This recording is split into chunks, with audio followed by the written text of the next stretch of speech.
खबर बेमेतरा बारूद factory blast case को लेकर हो रही सियासत।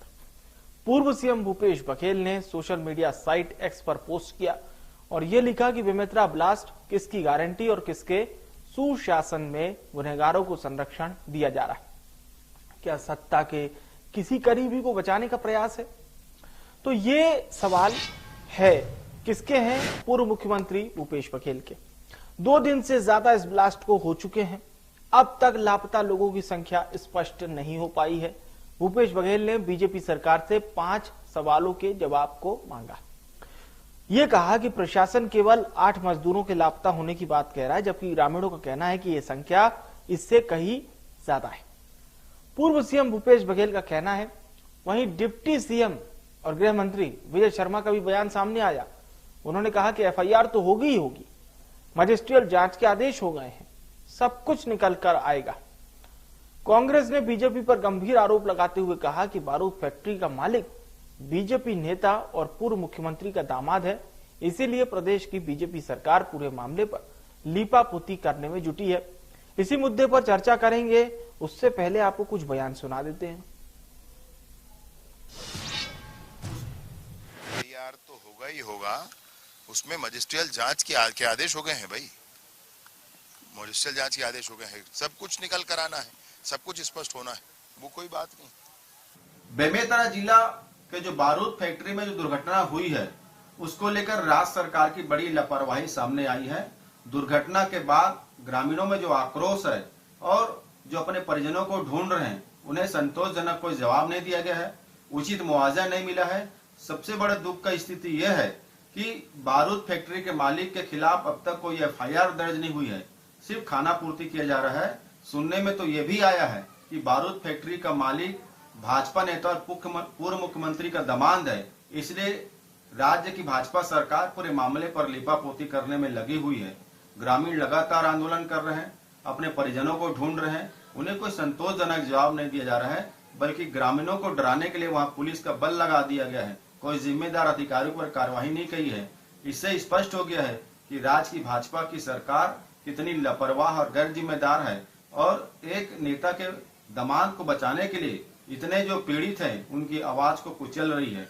हम मांग करते हैं कि तत्काल बारूद फैक्ट्री के मालिक की गिरफ्तारी हो, जो पीड़ित हैं उनको उचित मुआवजा मिले और जिनके 8 लापता बताए जा रहे हैं उसके बारे में राज्य सरकार स्थिति स्पष्ट करे। तो चलिए अब चर्चा को हम शुरू करते हैं। इस वक्त हमारे साथ छत्तीसगढ़ के 2 खास मेहमान हैं। रूपेश दुबे जी हमारे साथ हैं, प्रवक्ता हैं छत्तीसगढ़ कांग्रेस के, और केएस चौहान जी हमारे साथ हैं, प्रवक्ता हैं छत्तीसगढ़ भारतीय जनता पार्टी के। दोनों मेहमानों का बहुत स्वागत है। शुरुआत दुबे जी आपसे करेंगे। आरोप इस बात को लेकर आप लगा रहे हैं कि आप कह रहे हैं किसी नेता से डायरेक्ट नाम जुड़ा हुआ है, इसलिए कुछ सरकार नहीं कह पा रही है। क्या कुछ है इन आरोपों में शामिल? पहले उससे शुरुआत करते हैं। पांडे जी नमस्कार, चौहान जी नमस्कार। देखिए, जिस प्रकार से छत्तीसगढ़ में हृदय विदारक घटना घटित हुई जी, और उसके बाद छत्तीसगढ़ सरकार की जो स्थिति है और छत्तीसगढ़ सरकार की जो भूमिका है, पूरी तरह से संदेहास्पद होने के साथ साथ जो लापरवाही में संलिप्त रहा और जो सिर्फ सुरक्षा कारणों को दरकिनार करके अपने व्यवसायिक काम में लगे रहे, जिसका परिणति आज घटना घटित हुई, उसको बचाने के लिए भाजपा की सरकार किस प्रकार से संकल्पित मन से काम कर रही है, ये स्पष्ट रूप से प्रमाणित हुआ है। देखिए, ये छत्तीसगढ़ की सरकार की लाचारी देखिए आप, कि इनको इतने 2 दिन होने के बाद भी ये जो प्रमुख जो घटना के कारण हैं, किस प्रकार से घटना घटित हुई, फैक्ट्री में कितने मजदूर कार्यरत थे, उन मजदूरों का बीमा था नहीं था, मजदूर जो काम करते थे उनका श्रम विभाग में पंजीयन था नहीं था, इन मुद्दों पर भी बात करने में असक्षम रहे भाजपा की छत्तीसगढ़ की सरकार। और तो और जिस प्रकार से मुआवजा देने की बात की और ग्रामीणों ने मुआवजा लेने से इनकार कर दिया, उसके बाद मुख्यमंत्री जी का बेबसी पूर्ण बयान कि हम कंपनी को भी कहेंगे कि सहयोग करें, माने कंपनी से इतनी बुरी तरह से भाजपा की सरकार, छत्तीसगढ़ की सरकार दबी हुई है, इसका तो उनके बातों से ही खुलासा होता है। और देखेंगे मजिस्ट्रेट जांच के लिए खाना पूर्ति की काम बात की जा रही है। 4 बिंदुओं पे मजिस्ट्रियल जांच के लिए एसडीएम को नियुक्त किया गया है और 45 दिन का समय, जो 4 बिंदु है, घटना क्यों घटित हुआ, सुरक्षा के पैमाने थे नहीं थे, किसका उत्तरदायित्व है, और अन्य बिंदु, ये 4 बिंदु के लिए 45 दिन का समय देना, भाजपा सरकार पूरी तरह से घटना में लीपापोती करने के लिए काम कर रही है। और जिस प्रकार से माननीय मुख्यमंत्री, हमारे पूर्व मुख्यमंत्री भूपेश बघेल जी ने जो बातें उठाई, उन्होंने अपने मानव धर्म, राजधर्म के ऊपर चलते उन्होंने बातें उठाई है। छत्तीसगढ़ सरकार में थोड़ी भी नैतिकता है तो उन 5 बिंदुओं पर जांच करा करके जांच रिपोर्ट को सार्वजनिक कर दे। 45 दिनों की आवश्यकता नहीं होनी चाहिए। और तो और लापता लोगों के नामों की जो जिला प्रशासन ने घोषणा की, वो जिला प्रशासन जांच करने की स्थिति में नहीं थी। जो पीड़ित परिजन थे, उन्होंने जो नाम बताया, उन नामों को उन्होंने घोषणा कर दी। और तो और एक बाद में भी बताने की स्थिति नहीं है। सरकार का यह कहना कि डीएनए की जांच की रिपोर्ट आने के बाद मुआवजा दिया जाएगा, ये पीड़ितों के साथ घनघोर अन्याय है। छत्तीसगढ़ सरकार की असंवेदनशील कार्य है। जो पीड़ित हैं, जो घायल हैं, जो मृतक हुए हैं, उनको उनके परिजनों को बिना किसी जांच के तत्काल मुआवजा राशि निशर्त रूप से देना चाहिए। ठीक है सर, आपने जो बात बोली। अब शुरुआत हम करते हैं के.एस. चौहान जी से। के.एस. चौहान जी, रुपेश जी, उनकी पार्टी, पूर्व मुख्यमंत्री भूपेश बघेल जी के ये जो सवाल हैं आपकी सरकार से कि इस तरह से अगर आप लोग जांच करवाते हैं तो ये बिल्कुल सही रहेगा, और ये जो आरोप लग रहे हैं जांच को प्रभावित करने के, इस पर क्या स्टैंड है आपकी पार्टी का? विवेक जी, सबसे पहली बात तो ये है कि ये बहुत सदियों के बाद, दशकों बाद इस टाइप की घटना हमारे छत्तीसगढ़ में हुई है, बहुत ही दुर्भाग्यजनक है। हाँ।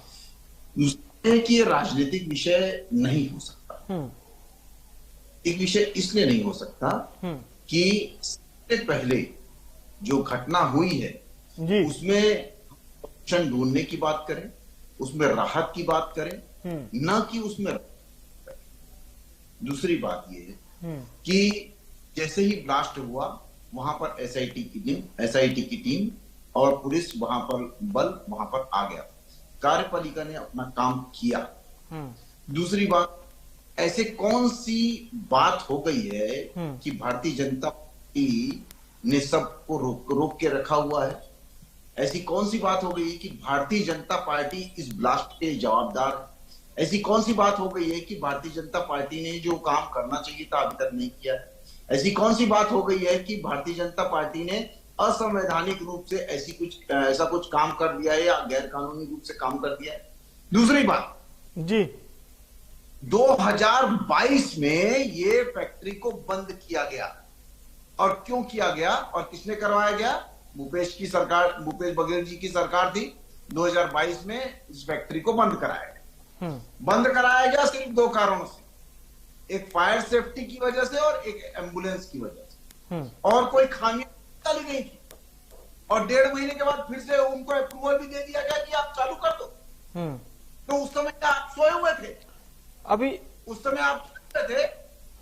2020 से वहां के ग्रामीण जो हैं वो नहीं, एक बार थोड़ा कंफ्यूजन हो रहा है चौहान साहब, आप डेट बता दीजिए, थोड़ा सा कंफ्यूजन हो रहा है।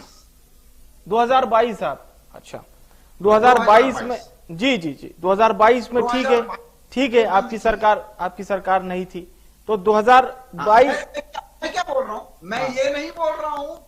जब ये छींटाकशी कर रहे हैं तो पहले ये तो देख लीजिए कि कब क्या था। मैं ये नहीं बोल रहा हूँ कि कांग्रेस इसमें लिप्त है, लेकिन जब आप बोलते हैं कि भारतीय जनता पार्टी लिप्त है, तो आप पहले अपने गिरेबान में झांक के देखिए कि आपकी सरकार थी आपकी सरकार के अंडर में प्रशासन काम कर रहा था। आपकी सरकार की वजह से, अगर मैं ये बोलूं कि आपकी सरकार की वजह से ये ब्लास्ट हुआ, तो हाँ, आपकी सरकार आप ये बताइए कि क्या 2022 में इसको लेकर शिकायत हुई थी, ये जानकारी मिली है आपको? इसको इसी पूरी चीज को लेकर क्या शिकायत की गई थी स्थानीय स्तर पर?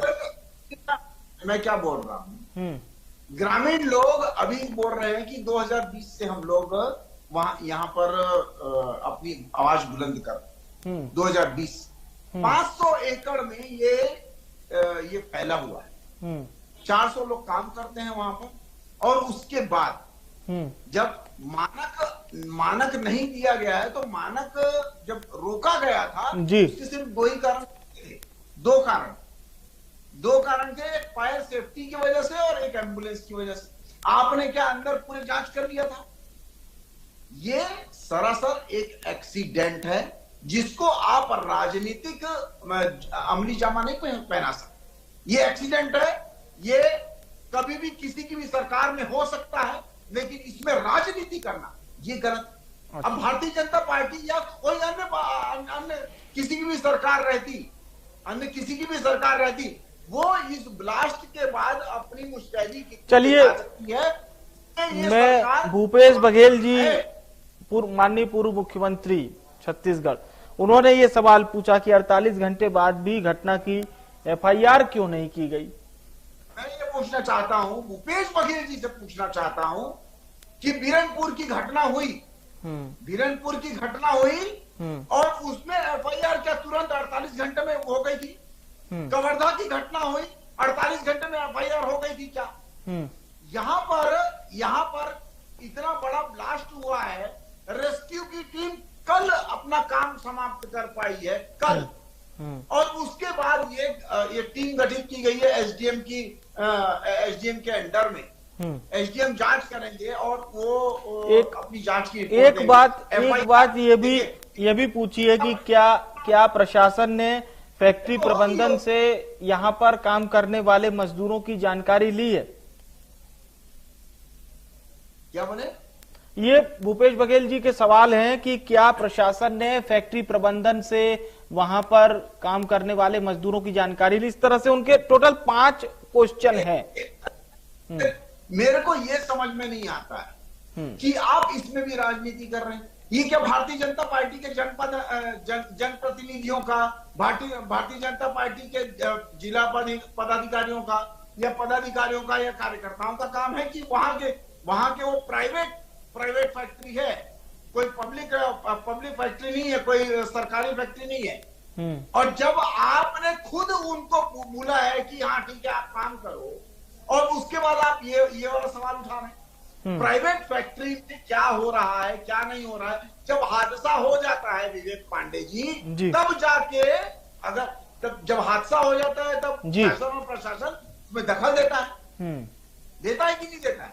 दूसरी बात ये है कि आज आप राजनीति करने चले गए, राजनीति कर रहे हैं। शर्म आनी चाहिए भूपेश बघेल जी, शर्म आनी चाहिए कि उन्होंने ही खुद ये अपने उनके अंडर में जब प्रशासन था तो उन्होंने ही सब ये एनओसी दी उनको।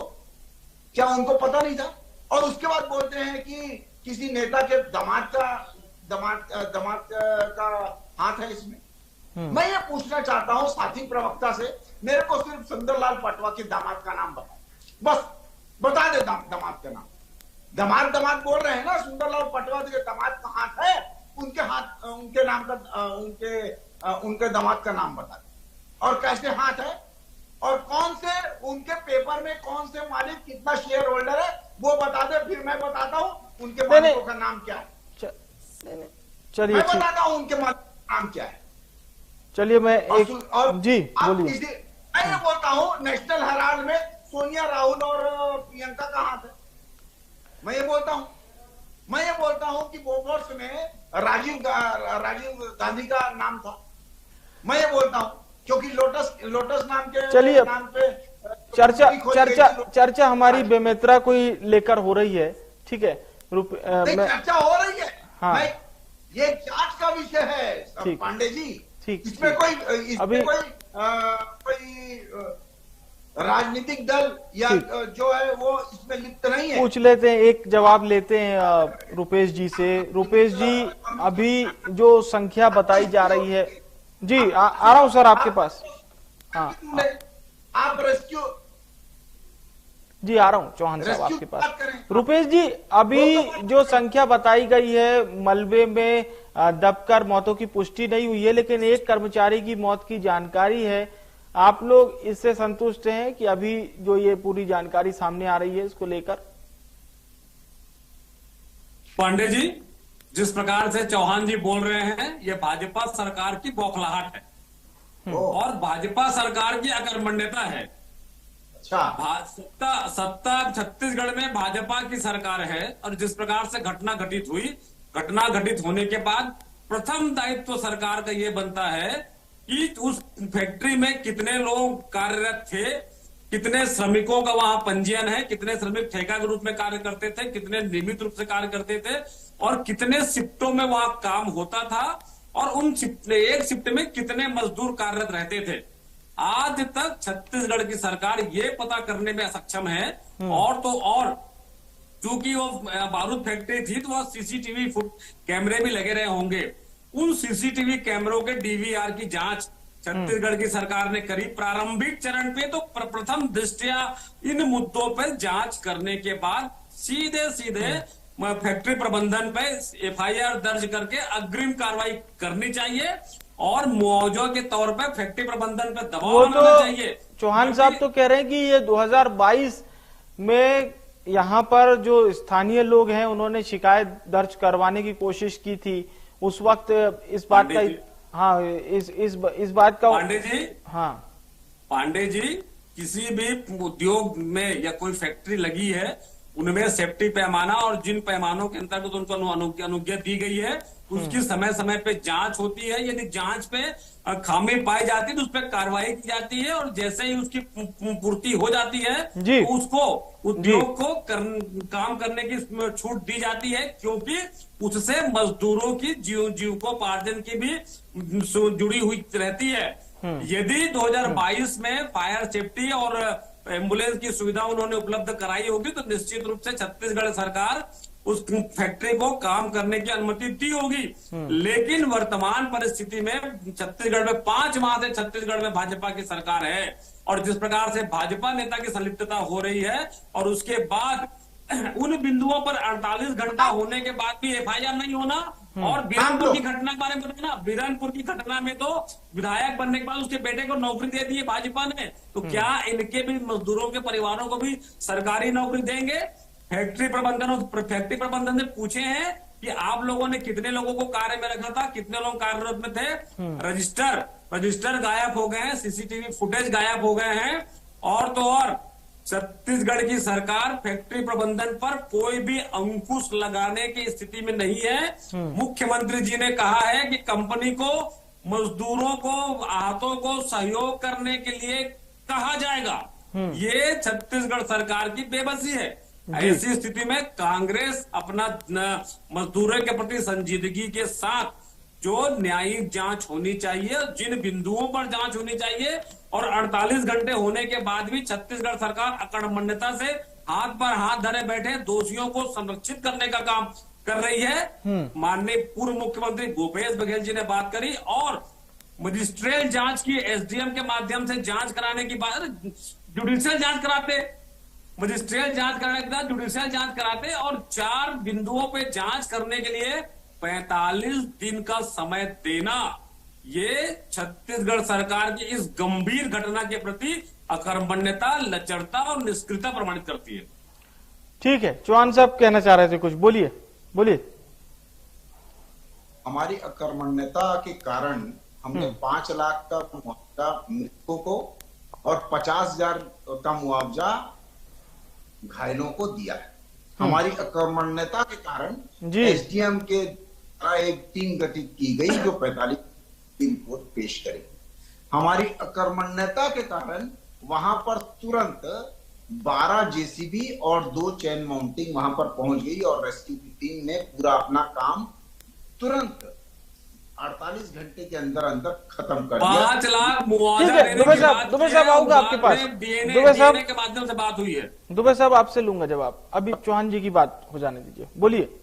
कभी आरोप लगाने से पहले ये देख लिया कीजिए कि ये आरोप हम लगा रहे हैं, इसलिए लगा रहे हैं कि तथ्य भी कुछ है।